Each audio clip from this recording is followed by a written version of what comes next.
ल है यो चाहिँ हाम्रो गाउँको हाम्रो पुर्खेली गाउँको एकदम प्योर अर्ग्यानिक काँक्रोहरू पहाडी काँक्रो यसलाई ल यो बिना औषधिको बिना रसायनको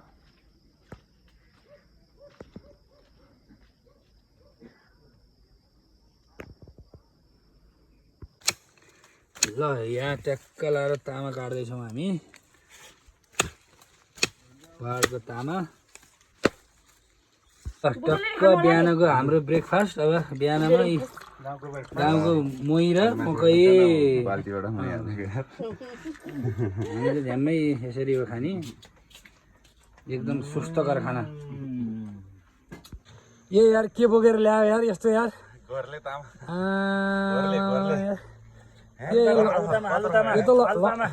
लम्बावाला भन्दा पनि लामो रहेछ यार लम्बावालाले टिपेको त कलिलो तामालाई भन्दा होइन आँखा छिप्पेको तामालाई गोर्ले तामा हो के यार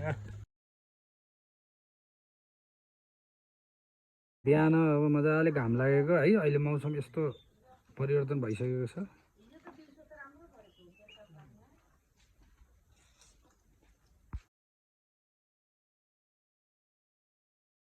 यो चाहिँ हाम्रो यहाँको बाख्रा खोर है टक्क दिनभरि अब बाख्रा बाहिर हुन्छन् उज्यालोसम्म स्याङ्जालीले अरना पालेर राख्छौँ हामीले अब भन्दा पत्यार लाग्दैन अब यो देखेपछि त पत्यार लाग्छ होला नि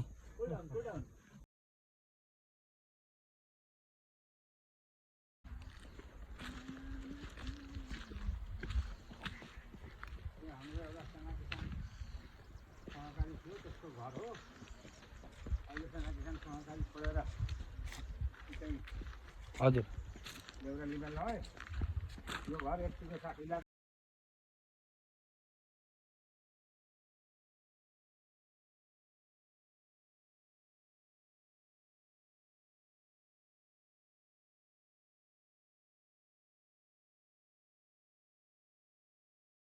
यो अघि मोही छुटेछ यार मोहीको बनाउन अलि आइपुगेको थिएन यसलाई टक्क लगाएर ए लमसम गागा दबाइसकेको छ